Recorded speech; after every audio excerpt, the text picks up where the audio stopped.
Front here.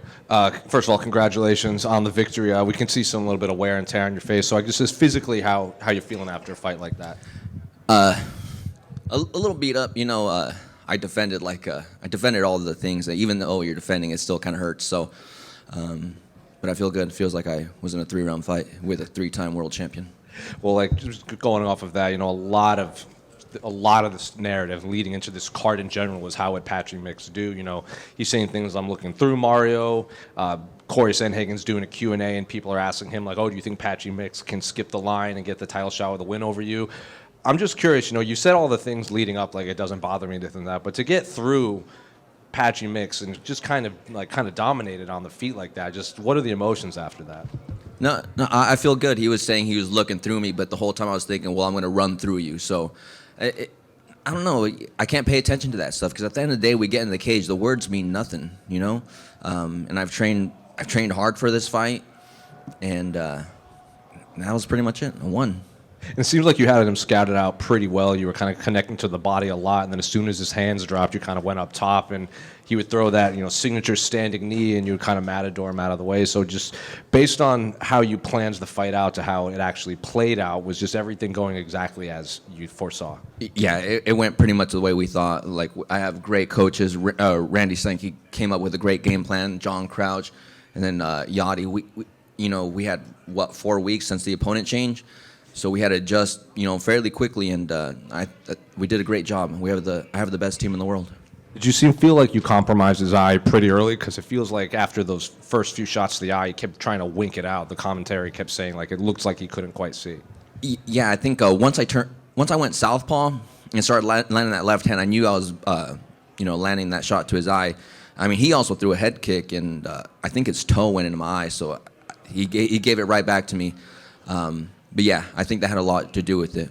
And, you had the opponent change, but you're also supposed to fight kind of earlier in the year against Cheeto. That gets pushed, and then the opponent change again. Did this just feel like just one long fight camp with just multiple opponent changes, multiple date changes and everything? Yeah, it was a long camp. And then once we had the date change, I took a week off, got back to it to fight Cheeto. And then we had the opponent change. And then we had to change from offensive wrestling to more defense wrestling. But we're good at making adjustments, and we did a pretty good job. I guess, what do you want next for your career? Because the last time we saw you before tonight was all the way back in October.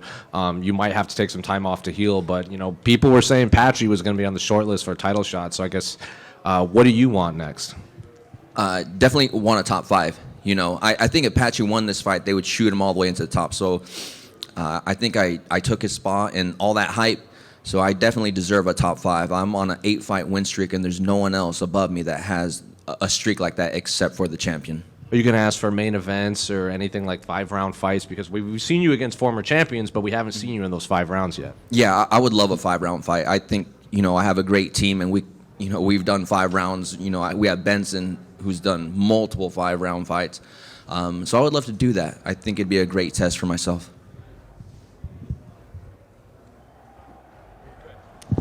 Being so deep in the UFC, which fighters did you look up to growing up? I think started out watching Pride. I watched Rampage, Vanderlei Silva, Takanori Gomi, Nick Diaz, Nate Diaz, Uriah Faber, Dominic Cruz. When those 35ers were coming up, Mighty Mouse, all those guys, I really liked them. Do you mimic your style after any of them? I guess like Dominic, right? I don't think I look that good at all, but definitely like the stance switches and stuff. I think that was a turning point for the MMA community. A lot of stance switches and stuff. So those guys for sure. Mario, right here. So, were you surprised at all at his level of grappling? I asked you before the fight about his level of grappling, and you were like, my grappling's good enough to prevent his, and you were right. But did it surprise you? Like, did you think that there was a better chance he would get you down? No. I mean, I think my footwork, he just wouldn't be able to catch me to take me down at all. And I don't think he's good enough wrestler to get me down anyway. He's a great grappler, a great submission artist. If it was a jiu-jitsu match, Yeah, he might submit me, but that's not what this is. This is MMA. You get punched in the stomach, punched in the face a few times, you're just not that good anymore. Yeah, did it feel like he came out a bit flat in the cage there? It seemed like his head movement was kind of completely off and that he wasn't moving his head at all and kind of just walking straight into your right hand. This is Patchy Mix. He's a 3-time world champion. Let's not make him seem that he's flat-footed out there or like he came out flat and whatnot. He's a great fighter. This is a great win for me. So, I just beat one of the best in the world. Hey, Mario, over here. Hi. Congratulations on the win. Throughout the process of this week, a lot was made over what's happened over the past year. And do you feel like that in the first round you came out and you wanted to prove anything to anybody, especially with like the pace that you came at in the beginning? No, I wasn't going to prove anything to anyone. It's a totally different fight. If he was, a better striker or whatever, I probably would have held him up against the fence for 15 minutes. But he's a great submission artist, so I just decided to box him up. You had 173 significant strikes, most of anyone on the card. Did you know that you were going to put up that kind of output? Yeah, because I wasn't really going to do anything else. I wasn't going to really grapple him. I wasn't going to, play into his game. So there was nothing else to do but, sock him up.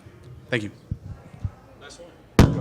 Mario, I know that going out there performing and winning fights is, what you're worried about, but do you expect, some more respect from this performance? Obviously, you got a lot of hate online last fight. I feel like this time you went out there, did what you did tonight. Do you think this is the fight where you think you should get some respect for your name? I really don't worry about it, because even though I didn't even hold this guy at all against the cage, these guys are still booing, and I had the most significant strikes on the card, and they're still booing. So, and I don't really care to make them happy, So, I don't know. Well, whatever. I'm just gonna keep winning and keep moving up the rankings.